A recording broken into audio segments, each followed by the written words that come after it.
Hello, my dear student. In this video, I will solve the very important question related with the case study. Case study का question है और वो कौन से chapter से related है? पॉलिनोमियल. माय डियर स्टूडेंट, हर chapter के मेरे इसमें वीडियो में केस स्टडी के हर चैप्टर से रिलेटेड क्वेश्चन आपको मिल जाएंगे, लेकिन आप वीडियो देखिए ना. लेकिन ये बहुत इंपॉर्टेंट क्वेश्चन होने वाला 2023 में आ चुका सीबीएसई एग्जामिनेशन में. ठीक है ना.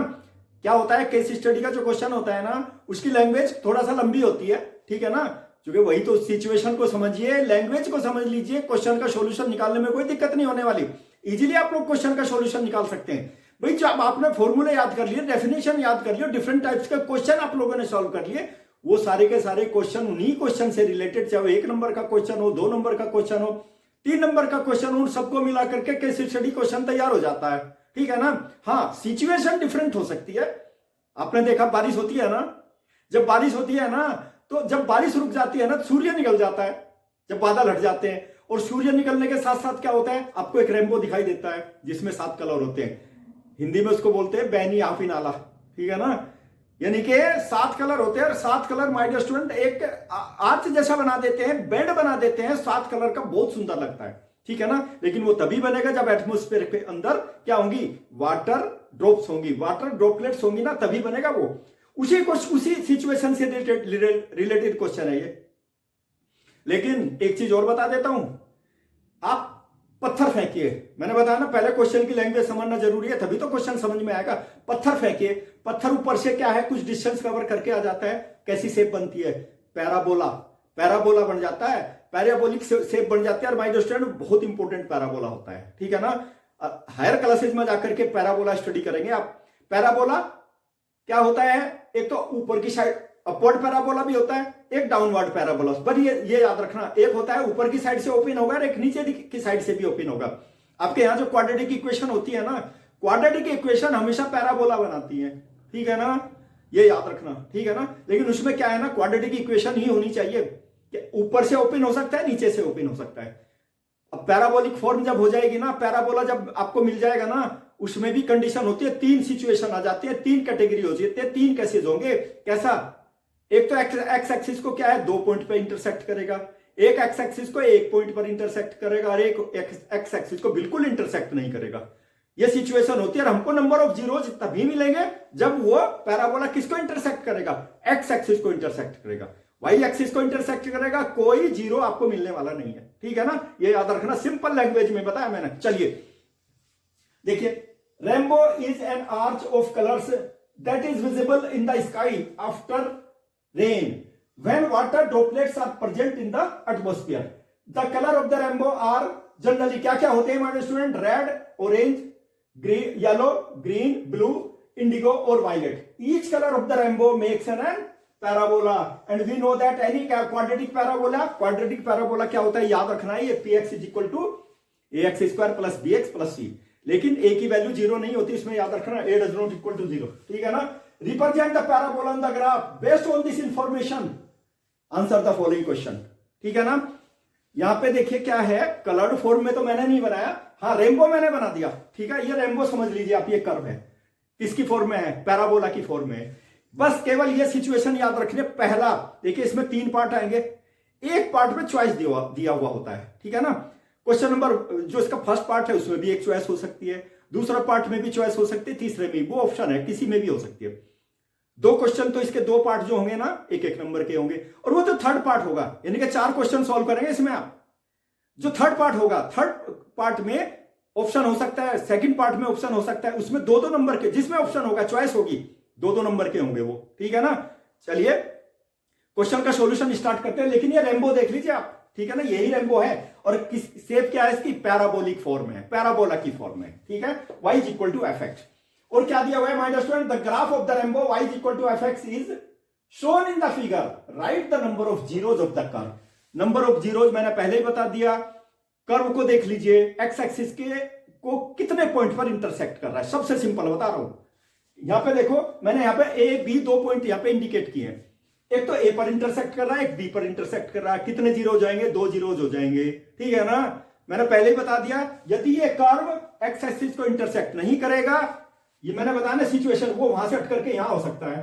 एक्स एक्सिस को इंटरसेक्ट नहीं करेगा, वाई एक्सिस को करेगा, कोई जीरो नहीं होगी, वाई एक्सिस को इंटरसेक्ट करेगा। ये चीज याद रखनी है, कोई जरूरी नहीं इसी क्वेश्चन में, बाकी सभी क्वेश्चन में ये सिचुएशन काम आएगी आपकी, ठीक है ना। तो मैं यहां लिख देता हूं माय डियर स्टूडेंट, इसका सोल्यूशन देखिए। द ग्राफ, कौन सा ग्राफ है, y is equal to F X. Rainbow का जो ग्राफ है does not graph intersect X axis at points. कौन कौन से पॉइंट्स हैं माय डियर स्टूडेंट, देखिए बड़ा बड़ा लिख रहा हूं, ए एंड बी। दो पॉइंट पे इंटरसेक्ट करते हैं ना, वहां पे केवल एक्स कोऑर्डिनेट देख लेना, क्योंकि एक्स और वाई कोऑर्डिनेट दोनों होंगे ना, एक्स भी कोऑर्डिनेट भी होगा, कोमा वाई कोऑर्डिनेट होगा, पहला एक्स फिर वाई, ठीक है ना। एक्स कोऑर्डिनेट केवल देख लेना है, ठीक है ना। तो इसमें क्या होगा, at point A and B, X coordinate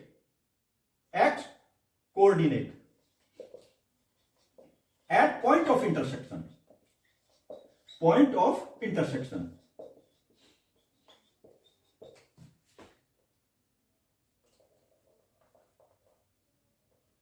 eight coordinate मतलब आर जीरोज।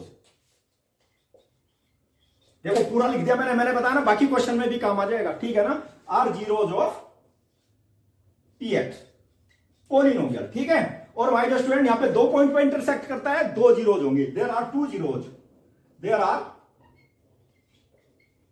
कितने जीरोज, टू जीरोज होंगे माय डियर स्टूडेंट, इसके दो जीरोज ऑफ पी एक्स। दो पॉइंट पर इंटरसेक्ट किया, दो जीरो, तीन पॉइंट पर, और भी तो ले सकते हैं, कोई भी एक पॉइंट पर इंटरसेक्ट करेगा, लीनियर पोलिनोमियल होगी तो कितने जीरोज हो जाएंगे, एक जीरो हो जाएगी। समझ में आ गया ना क्वेश्चन। अब इसका सेकंड पार्ट लेते हैं ना, चलिए सेकंड पार्ट लेते हैं। और मैंने बताया ना, हर तरह के क्वेश्चन का सॉल्यूशन मेरी वीडियो में मिल जाएगा, लगातार देखिए वीडियो को, बिना स्किप किए देखिए, you will become perfect in mathematics. Okay, second part student देखिए, सेकंड क्वेश्चन देखिए, इसी का सेकंड पार्ट, सेकंड क्वेश्चन, ठीक है ना।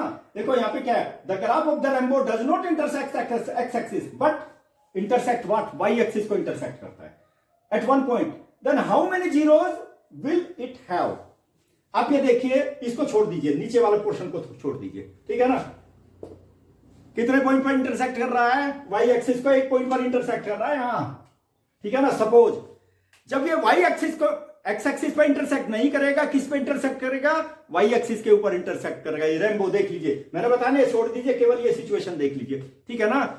मैंने बताया ना, पूरे ग्राफ की स्टडी करनी है, पूरी स्टडी करके, लैंग्वेज की स्टडी करके तभी आंसर देना है, कोई जीरो नहीं होगा इसका, वाई एक्सिस पे इंटरसेक्ट करेगा तो, ठीक है ना। देखिए अब इसका सॉल्यूशन क्या होगा, इफ देखो यहां पे ग्राफ ऑफ रेनबो मैंने बता दिया, इस सिचुएशन है। देखो यहां पर एक पॉइंट पर इंटरसेक्ट कर रहा है, ठीक है ना। रेनबो क्या करता है, does not intersect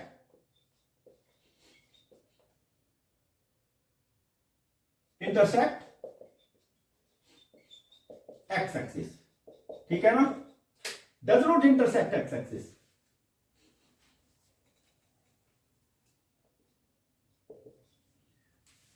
but intersect y axis at one point. My dear student, there will not be any zero.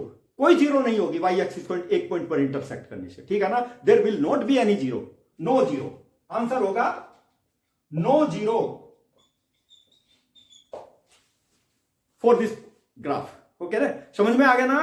अब इसी का हम थर्ड पार्ट लेते हैं। थर्ड पार्ट दो नंबर का होगा, दो नंबर पक्के हो गए आपके फर्स्ट पार्ट सेकंड पार्ट में।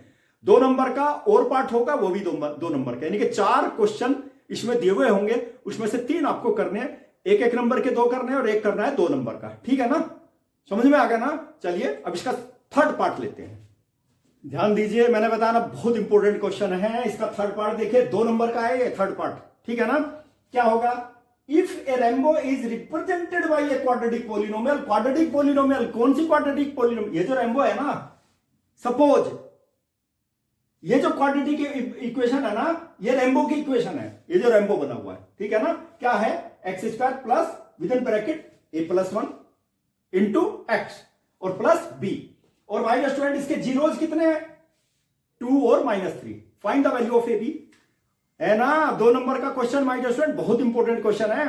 लेकिन मैंने क्या बताया, कि यदि ग्राफ एक्स एक्सिस को इंटरसेक्ट करता है तभी आपको जीरो मिलेंगे, नहीं तो जीरो नहीं मिलेंगे। वो जो एक्स कोऑर्डिनेट होता है ना वही जीरो होता है। तो यहां पे किस किस पॉइंट पे इंटरसेक्ट करता है, देखो एक तो ये है, सपोज ये हो गया -3 और जीरो हो जाएगा, सपोज ठीक है ना। एक्स की वैल्यू क्या है यहां पर -3 और यहां पर क्या हो जाएगा, देखिए 2 और 0,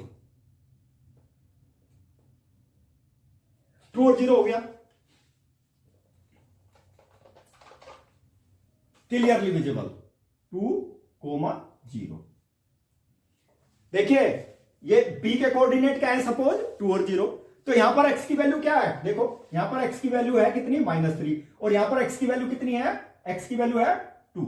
क्लियर हो गया।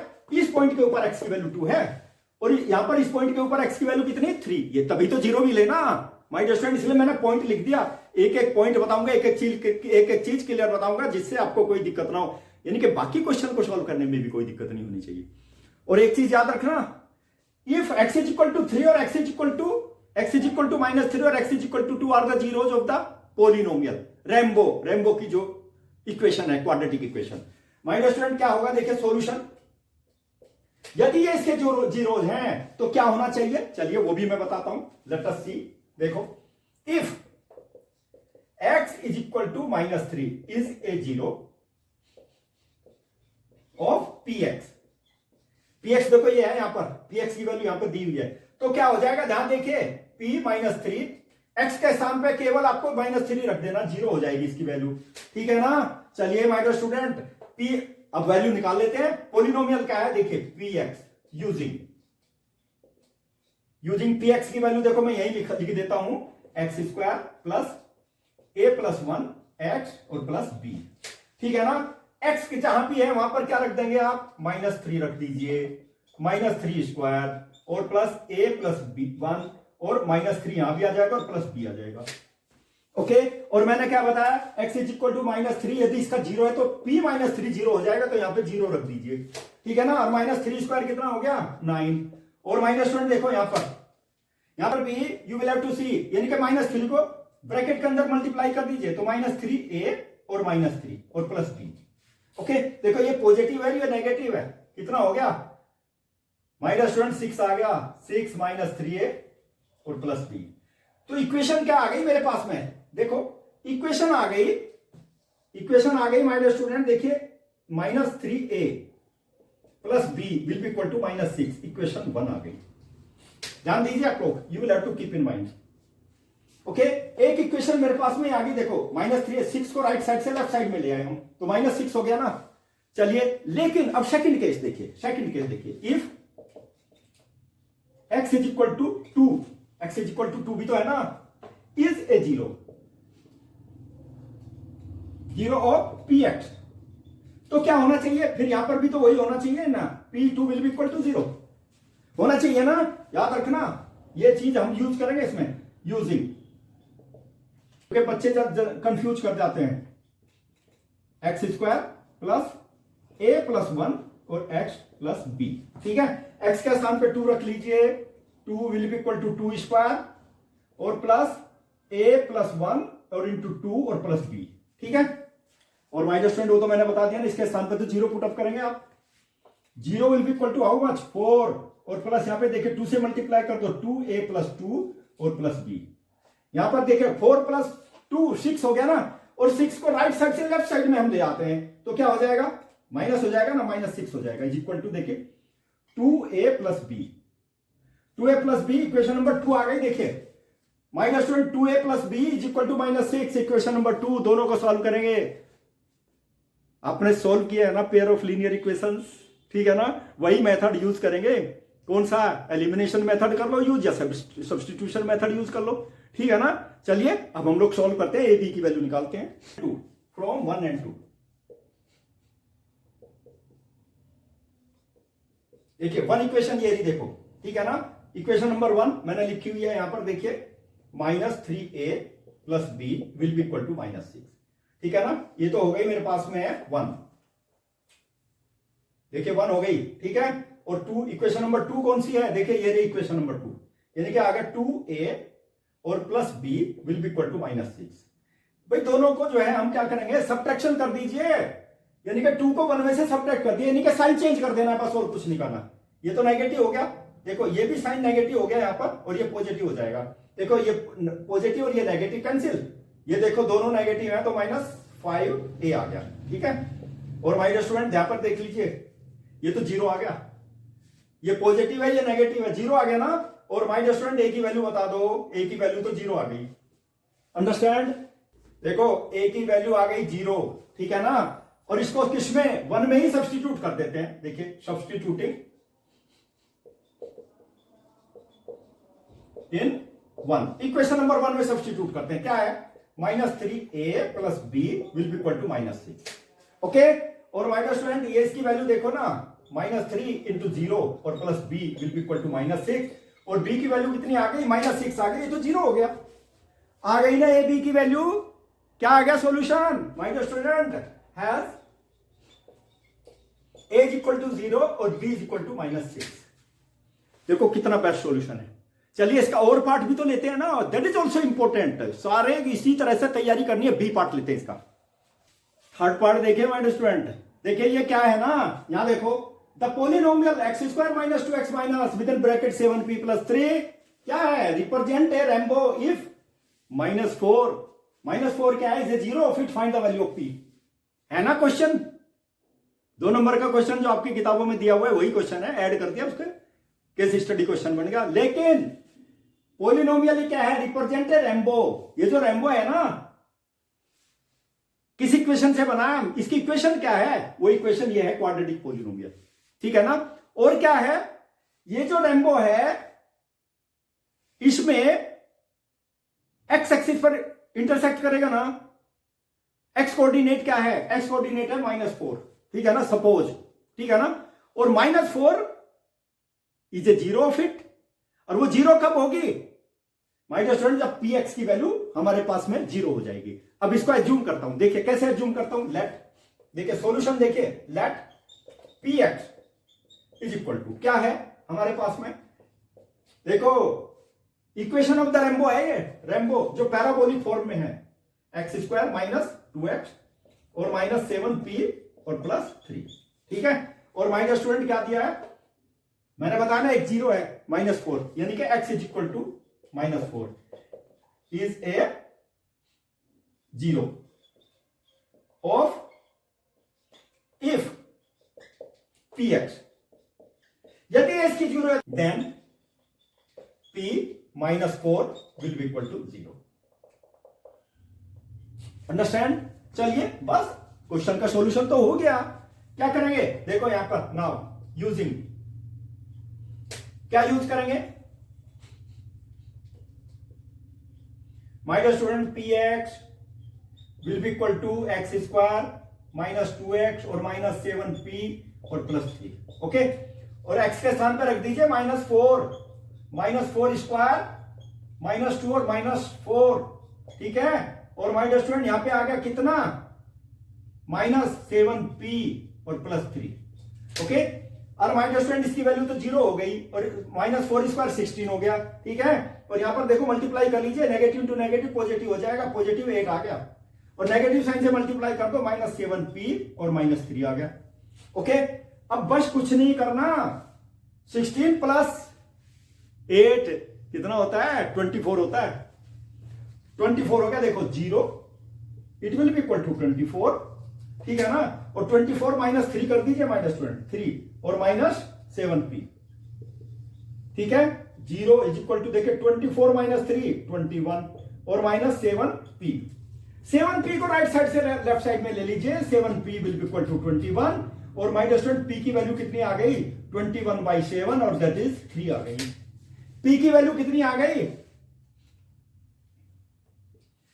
p इज इक्वल टू 3, देखो कितना बढ़िया सॉल्यूशन है ना माय डियर स्टूडेंट। ये सारा रैम्बो से रिलेटेड है, रैम्बो से, ठीक है ना।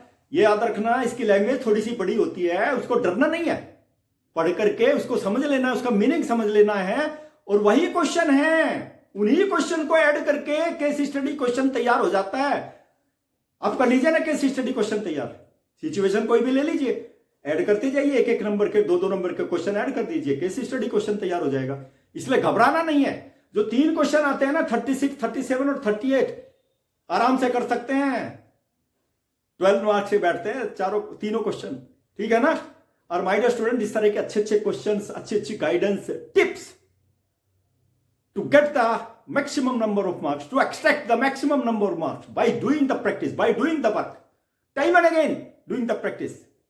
कहां पर मिलेगा इस तरह की गाइडेंस, कहां पर मिलेगी? माय डियर स्टूडेंट, 2 चैनल है, क्लास 12 के लिए math success point with Ram Kumar और क्लास 10 के लिए राम के मैथमेटिक्स। बहुत ही अच्छे होने वाली है, लेकिन क्वेश्चन का सॉल्यूशन तो अच्छा तभी होगा, क्वेश्चन का सॉल्यूशन बेस्ट तो तभी होगा जब आप इसकी प्रैक्टिस करेंगे, ठीक है ना। Practice make a man perfect. चलिए, practice make a man perfect कौन सा टॉपिक है? पोलिनोमियल का क्वेश्चन ले रहा हूं, और ये किसी भी तरह के कितने भी मार्क्स का आ सकता है। माय डियर स्टूडेंट, 5 नंबर का भी आ सकता है, 3 नंबर का आ सकता है, 4 नंबर वाले क्वेश्चन में भी आ सकता है। 4 नंबर वाले क्वेश्चन में ना, केस स्टडी वाले क्वेश्चन में 2-2 नंबर के 2 पार्ट होते हैं ना, और में जो जिसमें चॉइस दी हुई होती है। माय डियर स्टूडेंट, चलिए क्वेश्चन का सॉल्यूशन स्टार्ट करते हैं। देखिए, alpha beta are the zeros of the polynomial quadratic polynomial है, ये पोलिनोमियल दी हुई है, और एक कंडीशन भी दी, alpha square plus beta square is equal to 24। Find the value of K की वैल्यू निकालनी है। चलिए देखिए, सॉल्यूशन निकालते हैं। माय डियर स्टूडेंट, देखिए, if alpha beta are zeros of P X दी हुई है ना, देखो यहां पे पीएक्स है माय डियर स्टूडेंट, ये इसके जीरोज हैं, तो क्या होगा? पीएक्स की वैल्यू देखो यहां पे लिख देता हूं मैं, ऑफ पीएक्स क्या है? देखो ध्यान दीजिए माय डियर स्टूडेंट, के एक्स स्क्वायर प्लस 4x और प्लस 4, ये पीएक्स है। देखिए इसमें क्या है? सम ऑफ जीरोज निकाल दीजिए। सम ऑफ जीरोज पता है ना, अल्फा प्लस बीटा, और क्या होता है? माइनस, देखिए कोफिशिएंट ऑफ, यहां पे क्या है? ax square plus bx plus c, ठीक है ना। एक्स स्क्वायर का कोफिशिएंट a और x का कोफिशिएंट b और कांस्टेंट c, तो क्या होगा? Minus b upon a means, मतलब देखिए 4 upon k। Product of zeros किसके इक्वल हो जाएगा my dear student? It will be equal to alpha into beta, और अल्फा इंटू बीटा देखिए c अपॉन a, c भी 4 है और a कितना है? k। Okay my dear student, देखिए ध्यान दीजिए, you will have to keep in mind. लेकिन एक वैल्यू और दी हुई है ना हमारे पास, देखो alpha square plus beta square it will be equal to 24। देखिए using alpha plus beta whole square किसके इक्वल होगा? आइडेंटिटी यूज कर लीजिए, आइडेंटिटी जानते हैं ना, एल्जेब्रिक आइडेंटिटी यूज कर लीजिए। My dear student, alpha beta की वैल्यू देख लीजिए, -4 अपॉन के होल स्क्वायर, ठीक है। और my dear student, alpha square plus beta square that is also given 24, ये 24 है, plus twice alpha into beta अभी वैल्यू आई है इसकी, देखो 4 अपॉन के।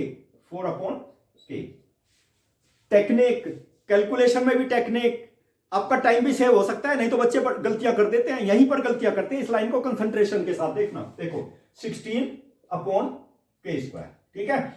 माय डियर स्टूडेंट, देखो यहां पे 4 इंटू 2 देखो 24 हो गया, चलिए, और 8 अपॉन के, ठीक है।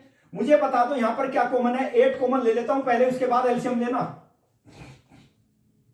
सबसे 16 अपॉन के स्क्वायर, ठीक है। देखो यहां पे 8 कॉमन ले लेता हूं मैं, 8 को मैंने देखे बाहर कर दिया, ठीक है। 8 को बाहर कर दिया, कितना बचेगा? 3 प्लस 1 अपॉन के आ गया। ध्यान दीजिए, मैंने 8 इसलिए लिया चूंकि 16 को डिवाइड करूंगा मैं इसको, देखो 16 अपॉन 8 कर दिया, और के को मैं यहां ले लिया, 8 को यहां ले लिया, तो यहां पे क्या करूंगा? के स्क्वायर, ठीक है। और माय डियर स्टूडेंट, के स्क्वायर यहां पे एलसीएम ले लेते हैं, कितना हो गया? 3k प्लस 1, और ये के को मैंने देखिए बाहर कर दिया, इसको ध्यान दीजिए, एलसीएम ले लिया ना, 3 को मल्टीप्लाई कर दिया और के को डिनोमिनेटर में ले लिया मैंने, तो के से देखिए के स्क्वायर को के से डिवाइड कर दो तो के आ गया, ठीक है। और क्या आ जाएगा बाकी? देखिए यहां पर इट विल बी के, और इनसाइड द ब्रैकेट 3k और प्लस 1, ठीक है। और माय डियर स्टूडेंट, देखिए डिवाइड कर, यहां पर 16 को 8 से डिवाइड किया तो 2 आ गया, यहां पे के को मल्टीप्लाई किया तो क्या आ गया? 3k स्क्वायर प्लस के, ये आ गया माय डियर स्टूडेंट। देखिए फिर क्वाड्रेटिक इक्वेशन आ गई, कैलकुलेशन देख लेने माय डियर स्टूडेंट। देखिए 8 को मैंने यहां लिया, के को मैंने यहां ले लिया, ठीक है ना। क्योंकि मुझे क्या करना ना, ये के जो यहां पे एलसीएम का आया ना, के स्क्वायर को के से डिवाइड करना है, 16 को 8 से डिवाइड करना है। यदि आपने डायरेक्ट मल्टीप्लाई कर दिया ना, बड़े बड़े नंबर आ जाएंगे, इवन आपका फैक्टराइजेशन करने में भी आपको दिक्कत हो जाएगी, प्रॉब्लम हो जाएगी, इसलिए सिंपलेस्ट फॉर्म में ही लेकर के चलना है। ठीक है, तो क्या आगे देखे, अब यहां पे देखिए मेरे पास में जो वैल्यू आ गई ना 3k², ठीक है, प्लस के, और इसको इधर ले लीजिए -2 हो जाएगा, it will be equal to 0। ठीक है, अब इसके फैक्टराइजेशन करने हैं, देखो 3 × 2 6 हो गया, देखो 3k² प्लस 3k और -2k और -2 it will be equal to 0। देखिए मैंने मिडिल टर्म को ब्रेक कर दिया, क्योंकि दोनों का मल्टीप्लीकेशन 2 × 3 कितना हो गया 6, तो यहां पे भी देख लो इन दोनों का सम तो कितना होगा, k हो जाएगा, मल्टीप्लीकेशन 6 हो जाएगा। ठीक है, अब यहां बता दो 3k कॉमन है ना, ठीक है ना, क्या बचेगा k+1, यहां पे -2 कॉमन है ना, क्या बचेगा k+1। देखिए साइन चेंज हो जाएंगे, याद रखना, नेगेटिव साइन बाहर कर दिया।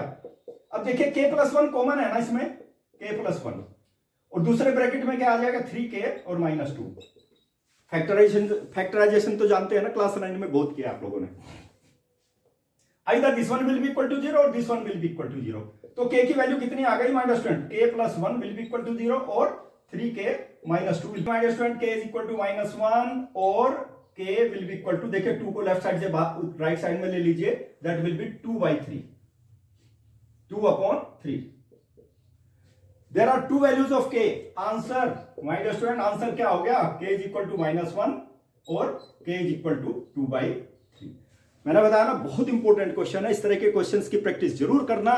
ये क्या है ना, जो केस स्टडी के क्वेश्चन आते हैं ना, वहां पर भी इस तरह के क्वेश्चन आ जाते हैं। ठीक है ना, मैं केस स्टडी का क्वेश्चन ना इसी वीडियो में मैं अपलोड करूंगा। ठीक है ना, मेरा उद्देश्य है केस स्टडी प्लस उसके साथ में एक क्वेश्चन। ठीक है ना, क्वेश्चन कितना 3 मिनट वाली वीडियो में मिलेगा आपको, केस स्टडी का 10 मिनट वाली वीडियो में मिलेगा। ठीक है ना, जरूर देखिए, और उसको क्या करते हैं ना, यदि मेरे सॉल्यूशन आप लोगों के लिए बेनिफिशियल है ना, these are very very beneficial for the preparation of the board examination, subscribe my channel. Okay, next video का इंतजार कीजिए, बहुत important question, exam oriented solution of the questions I will upload through my videos. Okay, best of luck.